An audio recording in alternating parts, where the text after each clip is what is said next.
Hello दोस्तों, स्वागत है आपका अभी जी के स्टडी यूट्यूब चैनल में। आज हम भारत की प्रमुख नदियों के बारे में पढ़ने वाले हैं। भारत के अनेक छोटी बड़ी नदियां तथा उनकी सहायक नदियों के बारे में आज हम पढ़ने वाले हैं। भारत की कुछ प्रमुख नदियों को भी पढ़ने वाले हैं। तो पहली नदी है सिंधु नदी। सिंधु नदी को ही इंडस नदी भी कहा जाता है। इसका उद्गम स्थान चीन के तिब्बत की मानसरोवर झील से हुआ है। सिंधु नदी तिब्बत, भारत तथा पाकिस्तान में बहते हुए अरब सागर में मिल जाता है। सिंधु नदी की कुल लंबाई 2880 किलोमीटर है तथा इसकी सहायक नदियाँ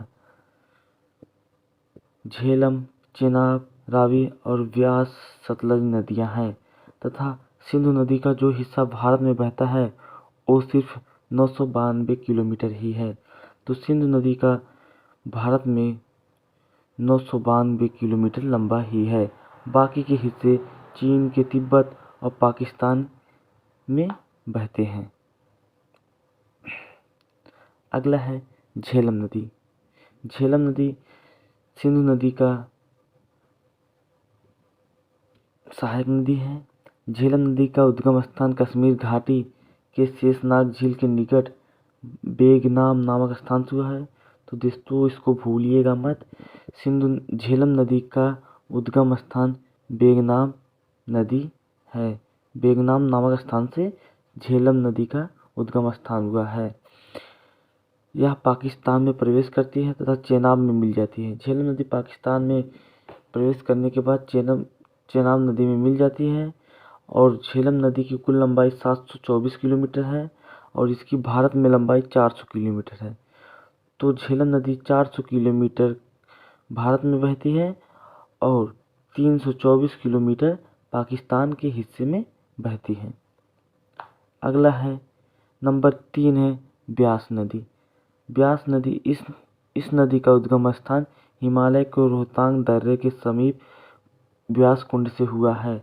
इसकी कुल लंबाई 470 मीटर तय करते हुए पंजाब की सतलज नदी में मिल जाती है। तो ब्यास नदी का उद्गम स्थान रोहतांग दर्रे से हुआ है जिसकी कुल लंबाई 470 किलोमीटर है और यह सतलज नदी की सहायक नदी भी मानी जाती है। तो दोस्तों याद रखिएगा, सतलज नदी की सहायक नदी ब्यास नदी ही है। अगला है चेनाब नदी। चेनाब नदी भी सिंधु नदी की सहायक नदी है। तो चेनाब नदी का उद्गम स्थान हिमाचल के लाहौल के बालाबाज दर्रे से हुआ है। यह पीर पंजाल के समांतर बहते हुए किस्ताराबाद के निकट पीर पंजाब में गहरा गार्ज बनाती है। भारत में चेनाब नदी की लंबाई 1180 किलोमीटर है। तो 1180 किलोमीटर चेनाब नदी की भारत में लंबाई है। यह पाकिस्तान के सतलज नदी में मिल जाती है। नंबर 5 है रावी नदी। रावी नदी हिमाचल प्रदेश के रोहतांग दर्रे से निकलती है और पाकिस्तान के मुल्तान के समीप चेनाब नदी में मिल जाती है। इस नदी की कुल लंबाई 720 किलोमीटर है। रावी नदी चेनाब नदी की सहायक नदी है जो कि पाकिस्तान में जाके मिल जाती है और रावी नदी की कुल लंबाई 720 किलोमीटर लंबा है। अब आती है नंबर 6 पे सतलज नदी। सतलज नदी नंबर 6 पे आती है। सतलज नदी का उद्गम स्थान तिब्बत है। यह नदी अपने उद्गम स्थान से 15 किलोमीटर दूर की दूरी तय करके पाकिस्तान की चेनाब नदी में मिल जाती है। तो सतलज नदी भी पाकिस्तान की चेनाब नदी में मिल जाती है। तो भारत में सतलज नदी की लंबाई 1050 किलोमीटर है और प्रसिद्ध भाखड़ा नालंग बांध भी सतलज नदी पर बनाई गई है। जो कि भारत की सबसे प्रसिद्ध बांध भाखड़ा बांध है वो भी सतलज नदी पे ही बनाई है। वैसे तो सतलज नदी की दोस्तों कुल लंबाई 1500 किलोमीटर है। 1500 किलोमीटर यह नदी सिर्फ भारत में 1050 किलोमीटर ही बहती है। बाकी के हिस्से चीन और पाकिस्तान में बहते हैं। तो उम्मीद है सतलज नदी आपको अच्छे से समझ में आ गया होगा। अब आती है गंगा नदी। गंगा नदी हिंदू धर्म के सबसे पवित्र नदियों में से एक है, जिसका उद्गम स्थान गंगोत्री है। तो गंगा नदी का उद्गम स्थान उत्तराखंड के गोमुख के हिमनद निकट गंगोत्री ग्लेशियर से हुआ है। वास्तव में अलकनंदा तथा भागीरथी नदी के देवप्रयाग में मिलने से यह गंगा कहलाती है। तो दोस्तों, गंगा नदी का मुख्य उद्गम स्थान गोमुख हिमनद के निकट गंगोत्री ग्लेशियर से हुआ है, और जो कि अलकनंदा और भागीरथी नदी के देवप्रयाग स्थान में मिलने से गंगा नदी कहलाई है। इलाहाबाद के निकट गंगा यमुना नदी भी मिलती है, जिसे संगम या प्रयाग भी कहता है। तो दोस्तों, आपको पता ही होगा कि इलाहाबाद में गंगा और यमुना नदियों का मिलाप होता है, जिसे हम संगम भी कहते हैं, जहाँ विश्व की सबसे बड़ी मेला लगता है, जिसे कुंभ मेला भी कहते हैं। वैसे तो गंगा नदी की लंबाई 2525 किलोमीटर है तथा भारत में इसकी लंबाई 2510 किलोमीटर है। बाकी के 15 किलोमीटर हिस्से ये बांग्लादेश में तय करती है। गंगा नदी पश्चिम बंगाल में विश्व प्रसिद्ध सुंदरवन डेल्टा का निर्माण भी करती है। यह गंगा नदी प्रमुख सहायक नदियाँ यमुना, सोन, रामगंगा, घाघरा, कोसी इत्यादि गंगा नदी की सहायक नदियाँ हैं। तो दोस्तों, गंगा नदी की सहायक नदी यमुना, सोन, रामगंगा, घाघरा, कोसी, गंडक नदी है, और जो कि विश्व की प्रसिद्ध सुंदरवन डेल्टा का निर्माण होता है वो गंगा नदी की द्वारा ही हुआ है। नंबर 8 पे आती है यमुना। यमुना नदी गंगा नदी की प्रमुख सहायक नदियां हैं। तो दोस्तों, आपको पता होगा गंगा नदी की सहायक नदी में से यमुना नदी भी एक नदी है। इसका उद्गम स्थान यमुनोत्री के नामक ग्लेशियर से हुआ है, जो कि यमुना नदी दिल्ली, मथुरा, आगरा जैसे बड़े शहरों में बसे हुए हैं। यह लगभग 1575 किलोमीटर लंबी है। यमुना नदी की लंबाई 1575 किलोमीटर है, और तथा यमुना नदी भारत की सबसे अधिक प्रदूषित नदी मानी जाती है। दोस्तों, यमुना नदी भारत की सबसे अधिक प्रदूषित नदियों में से मानी जाती है। नंबर 9 पे आती है चंबल। जी दोस्तों, चंबल नदी नंबर 9 पे आती है। चंबल नदी मध्य प्रदेश के इंदौर जिले की स्थित माहो के निकट जामुन पर पहाड़ी से निकलती है। यह नदी मध्य प्रदेश, राजस्थान से बहते हुए उत्तर प्रदेश के इटावा जिले में मिल जाती है। चंबल नदी की कुल लंबाई 950 किलोमीटर है। यह नदी बीहड़ों गड्ढों का निर्माण करती है। जी दोस्तों, चंबल नदी मध्य प्रदेश से निकलती है तथा यह उत्तर प्रदेश, राजस्थान आदि शहरों को कवर करते हुए 900 किलोमीटर की लंबा सफ़र करती है। चंबल नदी बीहड़ों और गड्ढों का निर्माण करती है। दोस्तों, आप बीहड़ जानते ही होंगे, जहाँ पे पहले के समय में डाकू रहते थे। अगला है घाघरा नदी। घाघरा नदी दोस्तों, आपने इसका नाम सुना ही होगा। इस नदी का उद्गम स्थान मापचांगुन है। घाघरा नदी की कुल लंबाई 1200 किलोमीटर है। अगला है गोमती नदी। गोमती नदी भारत की प्रमुख नदियों में से आती है। गोमती नदी का उद्गम स्थान उत्तर प्रदेश के पीलीभीत जिले से हुआ है। उत्तर प्रदेश की राजधानी लखनऊ से इस नदी के किनारे बसा हुआ शहर है। यह नदी गाजीपुर के निकट गंगा नदी में मिल जाती है। तो दोस्तों, गोमती नदी भारत की प्रमुख नदियों में से एक नदी है, जिसका उद्गम स्थान भारत के उत्तर प्रदेश के पीलीभीत जिले से हुआ है तथा ये लखनऊ राजधानी से गुजरते हुए गाजीपुर में गंगा नदी से मिल जाती है। अगला है गंगा की सहायक नदी है गंडक। गंडक भी गंगा की सहायक नदी है।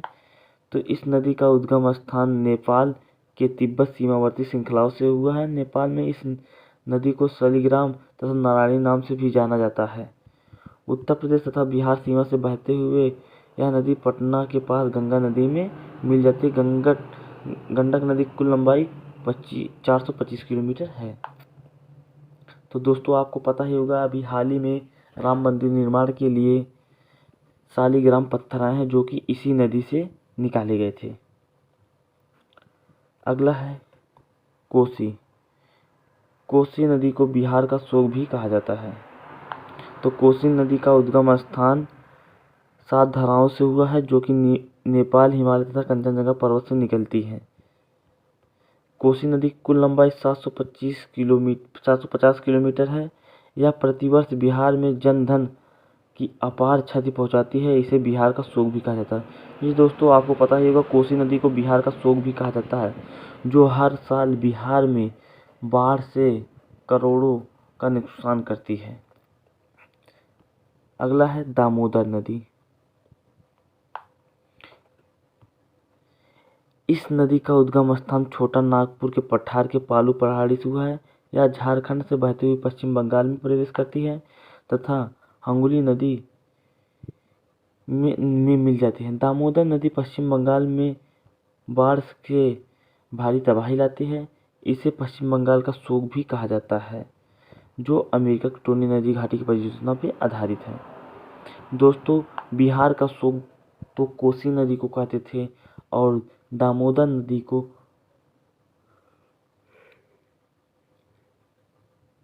पश्चिम बंगाल का शोक कहते हैं, जो कि हर साल पश्चिम बंगाल में बाढ़ से तबाही मचाती है। अगला है बेतवा नदी। बेतवा नदी मध्य प्रदेश से होता हुआ सारनेर जिले से कुंवरगांव की विंध्याचल पर्वत से निकलती है। बेतवा नदी की कुल लंबाई 775 किलोमीटर है।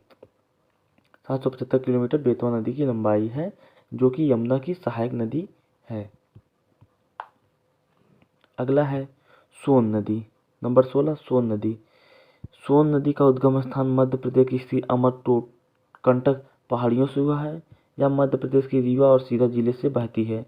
सोन नदी की कुल लंबाई 775 किलोमीटर है। इस नदी को बाढ़ सागर परियोजना एवं मृहंद परियोजना से संचालित किया जाता है। तो सोन नदी को बाढ़ सागर परियोजना से संचालित किया जाता है। अगला है ब्रह्मपुत्र नदी। ब्रह्मपुत्र नदी भारत की प्रमुख नदियों में से एक नदी है, जिसका उद्गम स्थान तिब्बत के मानसरोवर झील से हुआ है। ब्रह्मपुत्र नदी की कुल लंबाई 2900 किलोमीटर है। यह भारत में 916 किलोमीटर लंबी बहती है। इस नदी पर असम राज्य का विश्व की सबसे बड़ा नदी द्वीप मंजिल द्वीप है। जी दोस्तों, ब्रह्मपुत्र नदी भारत की प्रमुख नदियों में से एक है, जो कि पूर्वोत्तर साइड बहती है। अगला है नर्मदा नदी। नर्मदा नदी भी भारत की प्रमुख नदियों में से एक नदी है। यह मध्य प्रदेश के विंध्याचल पर्वत से स्थित अमरकोट पहाड़ियों से निकलती है। यह अपने उद्गम स्थान से पश्चिम की ओर 1312 किलोमीटर दूरी तय करती है। तो दोस्तों, नर्मदा नदी की कुल लंबाई 1312 किलोमीटर है। यह गुजरात के भावचौड़ा निकट खंभात खाड़ी में गिरती है। यह नदी पर डेल्टा का निर्माण नहीं करती है तथा इस नदी पर इंदिरा सागर परियोजना भी काम करती है। तो नर्मदा नदी की कुल लंबाई 1312 किलोमीटर है। ये सिर्फ इम्पोर्टेंट पॉइंट है। अगला है ताप्ती नदी। इस नदी का उद्गम स्थान मध्य प्रदेश के बैतूल जिले के मुल्ताई नागर के पास हुआ है। इसकी कुल लंबाई 724 किलोमीटर है। तो ताप्ती नदी की कुल लंबाई 724 किलोमीटर है।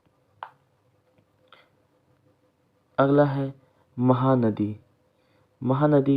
महानदी का उद्गम स्थान छत्तीसगढ़ राज्य के रायपुर जिले की स्थित सिंहवा पहाड़ी से होता है और महानदी की कुल लंबाई 857 किलोमीटर है।